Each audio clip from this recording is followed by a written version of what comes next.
Just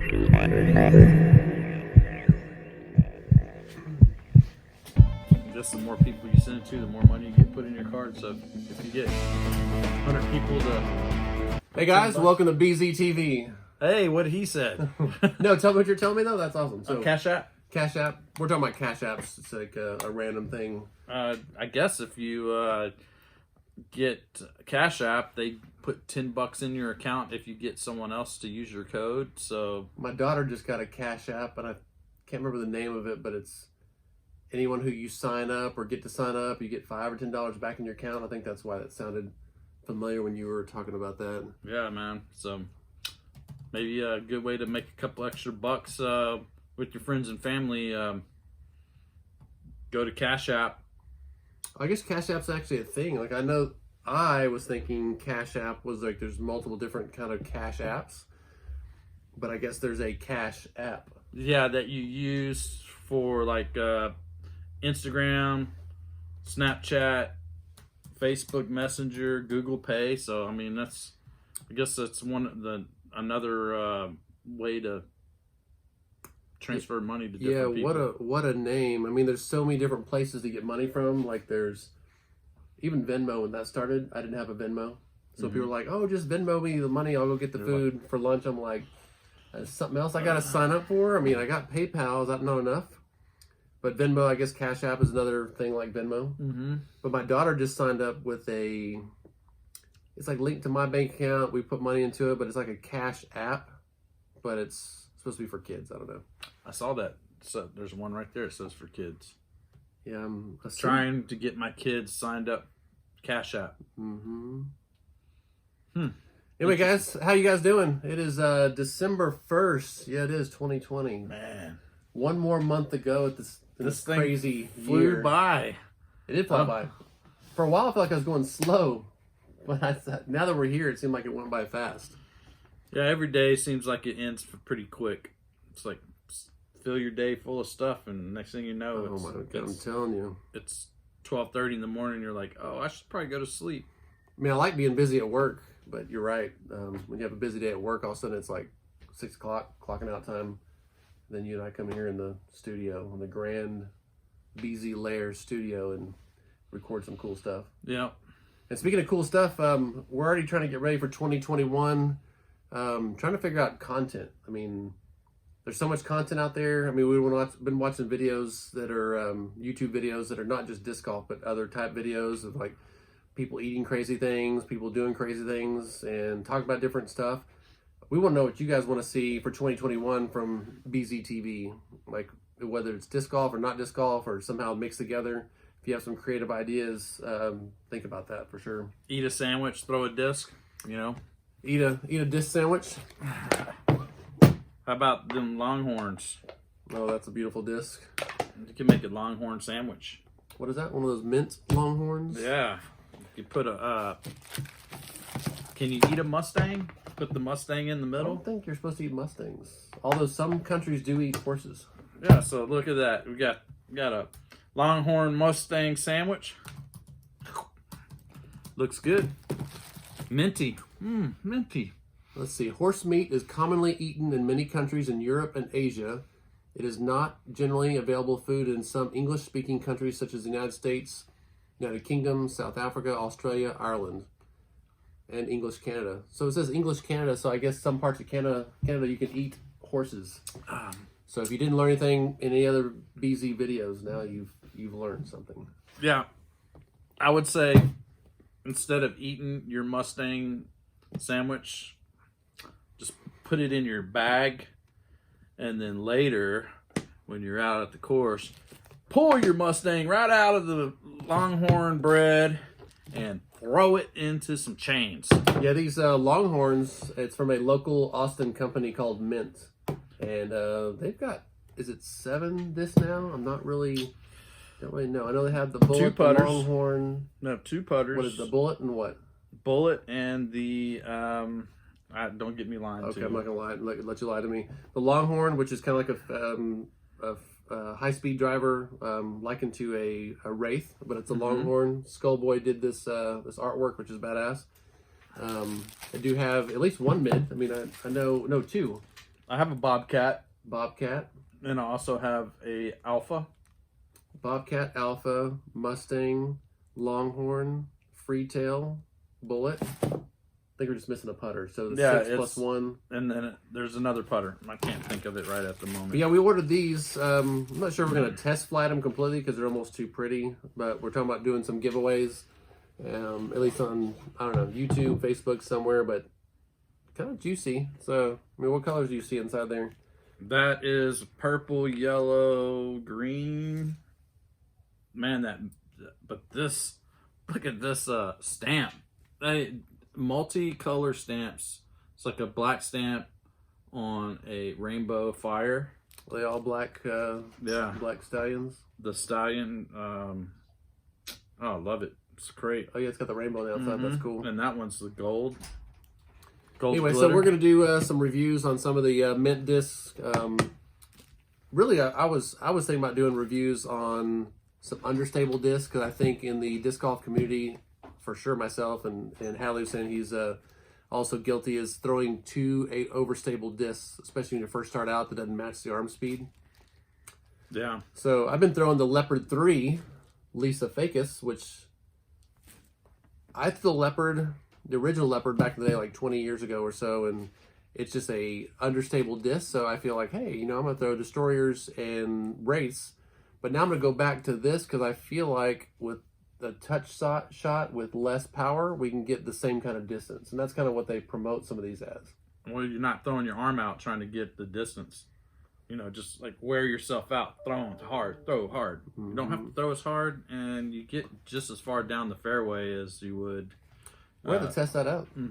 I was actually in Maynard, Texas, East Metro. Yeah. We call it Maynard, but it's the disc golf course out there. Hole 8 is like over 800 feet. A 4 in the hole is really good. We've seen like Connor make a 3 on video, which we filmed, which is nice. It was a great back end. I think he got past the bridge on the first drive, second drive, sidearm, kind of a little step out sidearm up to the basket, maybe a 20-foot putt. But 3 is great, but I was really happy. I threw the Leopard 3 and got a 4 in that hole, so I threw it down the middle. It's probably 60 to 70 foot wide. But the fairway, the rough is really rough. So if you get in the rough, you're like kind of basically pitching out. Yeah, you're not throwing very far out in the open. Yeah, but I threw about 250, 275 each throw with the Leopard 3, almost straight down the middle. Baby hyzer flip, so it kind of came up, stood up, turned a little bit right, then rocked back left, and then kind of dug in. Didn't skip out like some of these high-speed drivers we're talking about. That's where you get kind of lost in the skips. Like, that's why I throw high-speed drivers, is because usually I'm wanting to get that skip, but like getting out into like smaller fairways, you might want to use a fairway driver, right? So it's going to stay straight and maybe just go dive down, maybe hit and drag instead of hit and skip. Yeah, we need to videotape that because I'm trying to, I know that when I throw a high-speed driver like a destroyer or a nuke, when it hits, it does skip. When I threw this, I threw it all day long. I made her like pretty much every hole just to really test it out. But when it hyzers back in, when it slows down, it's not fast. It kind of just comes out and kind of drops onto the ground, kind of like a mid-range. So it doesn't get you as in trouble. So you have less likely to get it out of, in the rough or get yourself in trouble with the fairway driver. But that's the Leopard 3. We're going to do a full review on it, do some video. I think that's kind of exciting.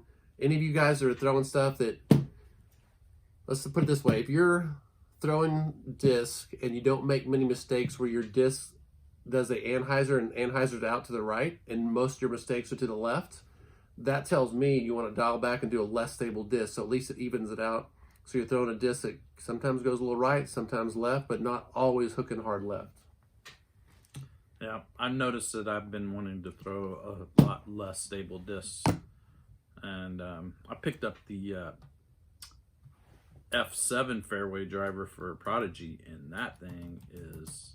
What is that one? F7. It's the most understable fairway driver. And, you throw it with a little bit of hyzer, middle speed, not too much, and it'll flip over and still come back. Less effort, pretty good results. I like that. Yeah, I feel like it's less trouble. I'm trying to look up here as far as the Leopard 3. So Leopard 3 is a 7-speed, so it's middle fast. Glide is 5. It's got a lot of glide on it. Speed stability -2, so it's going to flip up. So you want to throw it either if you're a newer player, don't have as much power, you can throw it flat. I have to throw it on a baby hyzer shot and let that spin kind of absorb that power and pop up and go straight. And then a 1 on low speed stability at the end. So that's probably why this is, it'll turn over, but it also, the stability is 1, so it's not going to be skipping. It's just going to pretty much hit and stay. So nice when you have a straight fairway that you don't want to get in trouble on the sides. Just be able to throw something, whether you're throwing at 50%, 80% or whatnot. It's just one of those discs, I think, that actually is important to throw down the fairway, not get yourself in trouble, because how many times are we out in trouble and like pitching out or trying to do a roller out that little gap that's about this big? I know I've been there and still will be there. Yeah, I mean, we do still going to make mistakes, but I feel like throwing less stable discs may improve newer players' games. For sure. Because it'll actually give you the straighter throws and not way hyzering out. Because I feel like that's usually what's the problem with most beginner throwers is, you know, someone goes, here, borrow my disc. That's a pretty disc. Look at that. All the big players are throwing it, and Paul Macbeth throws them. Look at that. And then they're like army golf all day long, because then they're like throwing it and it goes way left, and then they're like trying to get out of wherever they were, and then they throw it way right.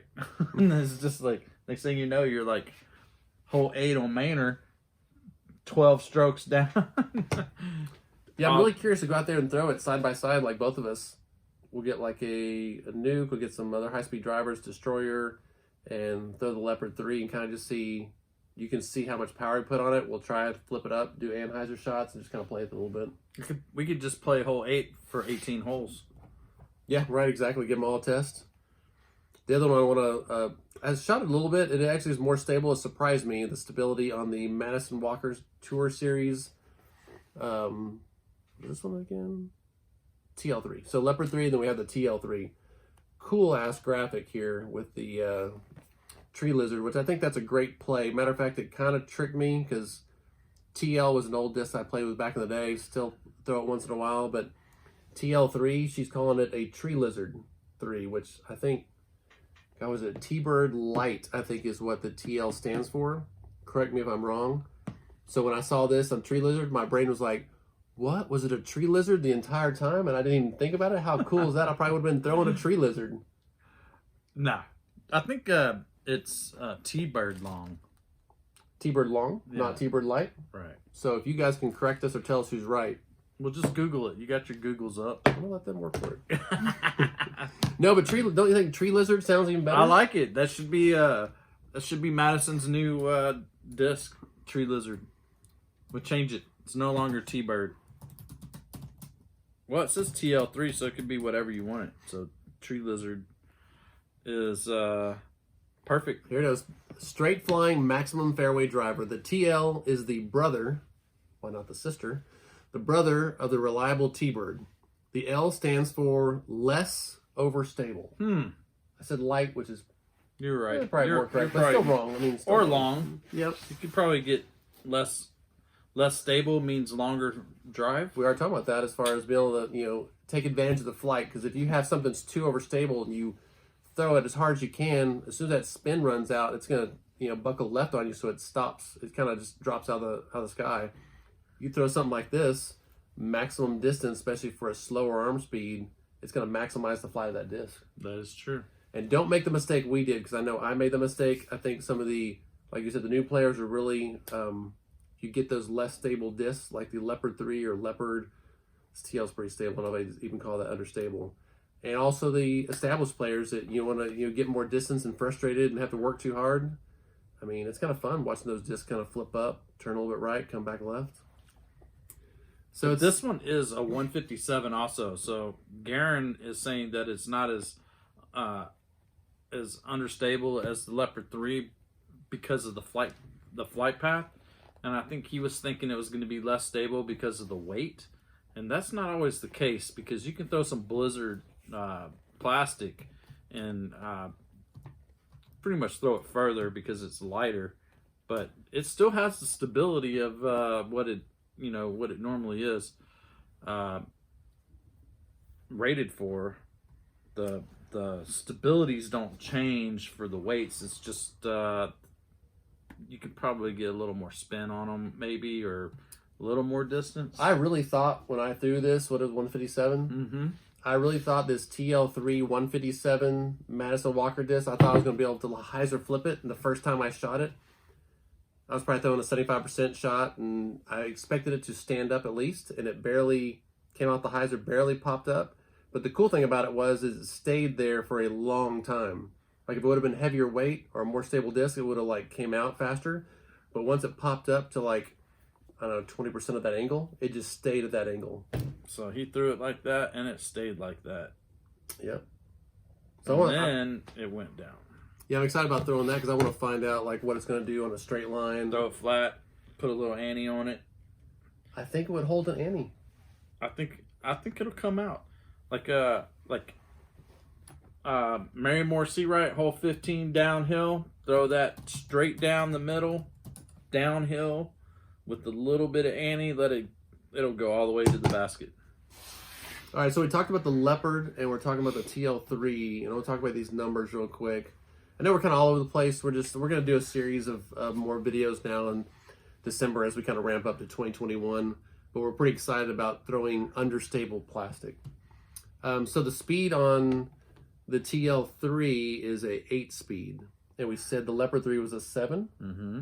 And the glide on this is a 4, the TL3, versus a 5 on the Leopard 3. So the Leopard has more glide, which kind of can see that because it's kind of just stayed in the air longer. I threw it more often too, though. Turn is -1 for the TL3. And what I say for the... I thought it was 2. Was it a 2?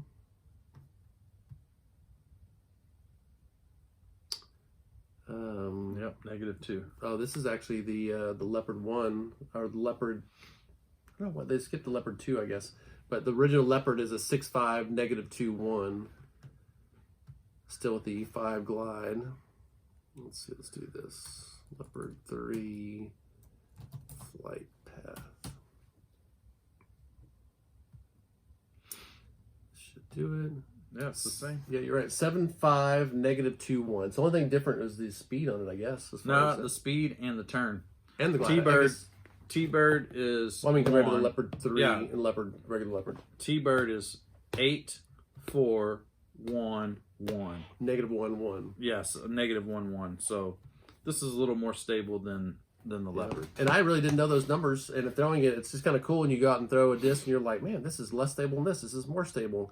Then you go and look it up, and sure enough, the turn on the Leopard 3 is a -2, and the turn on the TL3 is a -1.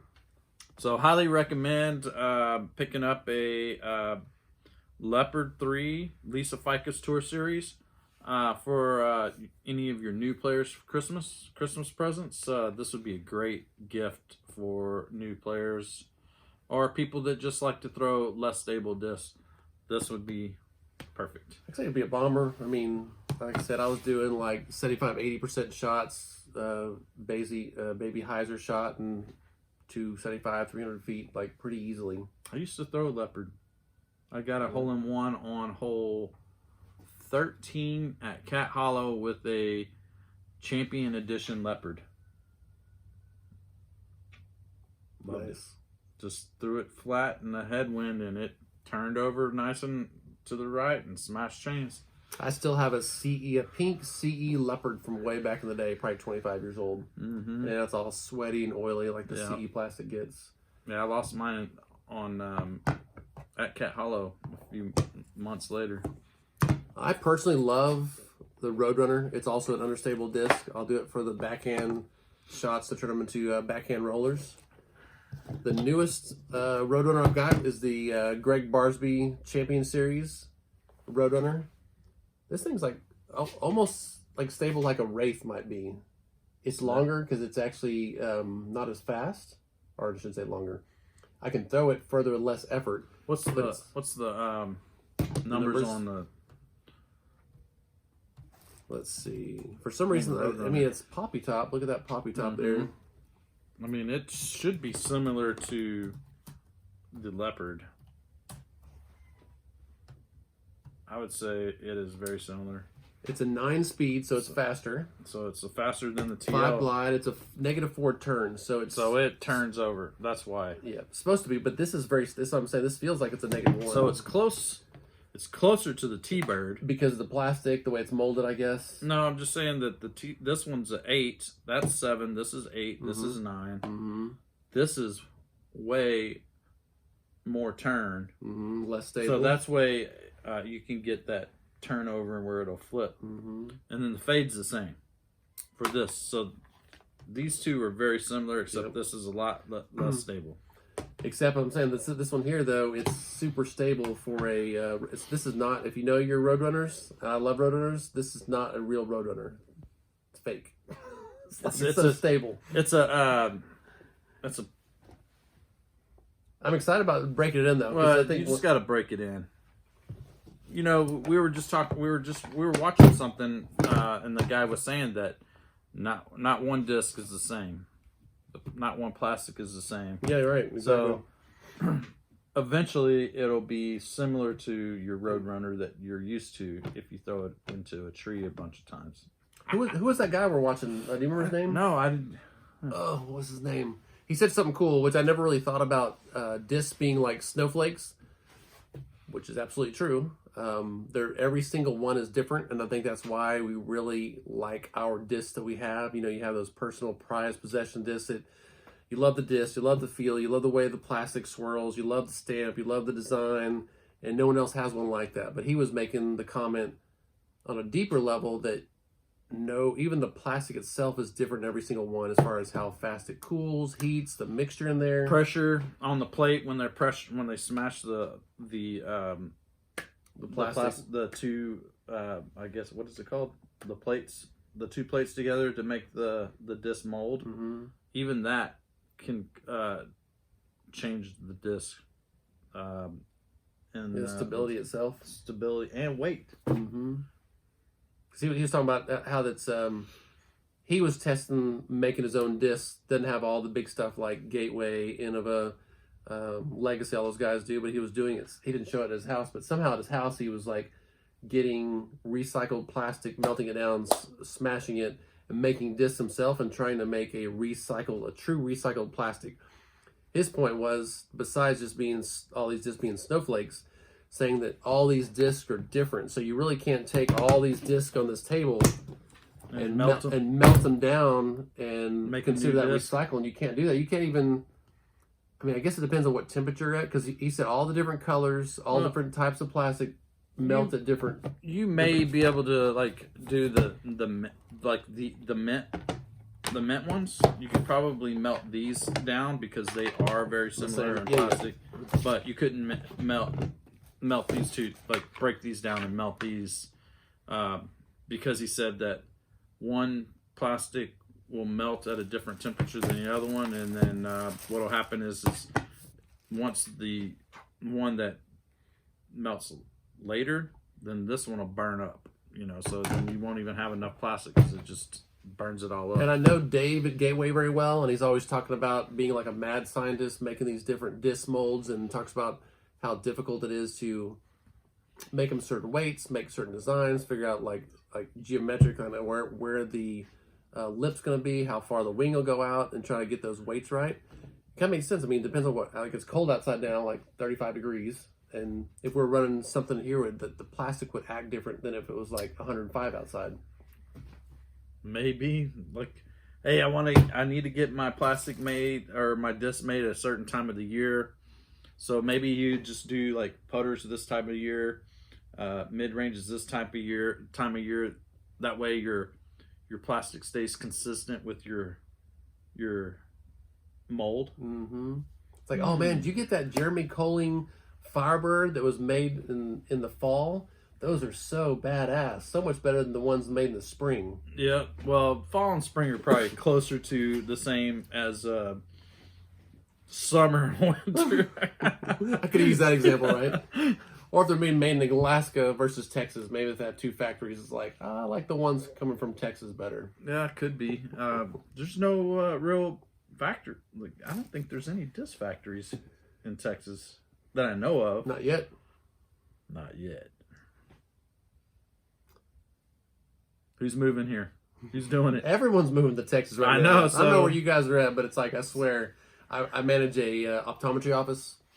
Really busy, patients coming and going, and for the last 10 years, we've had a lot of people from California, a high percentage of patients coming in, moving in, coming in, but now it's like New York, Seattle, it's like all these different big cities specifically are moving into Austin. I don't know about, I mean, Texas is getting influx as well, but Austin, the CEO of, what's Dropbox, the CEO of Dropbox just announced that he either just bought a house or buying a house in Austin, which means that we already have Apple is already here, but they're building a $1 billion plant pretty much next to the house here. We have Tesla. They're moving their truck factory here. Joe Rogan moved here. One of our favorite. We want to meet him. Maybe do some stand-up comedy to get in there. Yeah, we're thinking about starting stand-up comedy. Should we do that instead of Might talk be about better. this? Might be better. Might know stand-up comedy better than we do disc. I don't know. No, but the CEO of Dropbox is moving to Austin, and that means his company's coming. But he's from California, and all these companies are trying to get the heck out. It sounds like. Yeah, it sounds like that is the case. City's closing down. They want to be able to live their life a little better. I don't know. I don't know what it is. But we do have some pretty watering holes around here. I mean, we don't want you all to come here. Actually, are we? No, come visit and go home. I want to go visit where you're at and then come home. If y'all do come to visit, reach out to us for sure. We'd love to get around to disc golf with you. We had a couple people already come out and reach out to us, and we can show you the best course out here. Go have a good time. So if you're coming through Austin, come through Texas area, let us know. It'd be kind of cool. Put on video and get some content. Yeah. We want to know what content you guys want to see, because there's so much stuff to choose from out there. And I'm sure a lot of it's good. I mean, what do you guys want to see? What would you want to see us do? Eat habaneros and play disc golf? I don't know. You watch me hiccup while I'm trying to throw? That's funny. All right, guys. Well, appreciate you tuning in. We're going to have more shows coming up. We're trying to ramp this back up. We're all busy. You guys are busy and stuff, but appreciate all the time you spend watching our little show here. It'll get better. We're thinking our gears are grinding and smoke's coming out my ears, and we want to give you a disc golf perspective. Like, what do disc golfers think about the real world? Yeah, and keep cheering me on my exercise program. Looks like Garen's got me gonna start doing a little more than I've been doing. So we're gonna like ramp it up tonight. Yep. He's gone 21 days with the program so 22. far. 22. Today's 22. If you haven't seen him yet, maybe we'll put a video on YouTube and put it out there. Yeah, if you're ready. Do whatever you want. All right, Let's do it. But I'm gonna load him up with some more stuff. So the first 21 days, 22 days, we just kind of got into it, but now we're gonna add some stuff in there. Yeah. All right, guys, appreciate it. Put some subscribe for sure. Put a message down below. Reach out to us if you come in town. Whatever kind of content, just let us know what content you want to hear. Yep. We love to hear from you and love to see you. All right. Cheers, guys. Cheers. BZTV is out.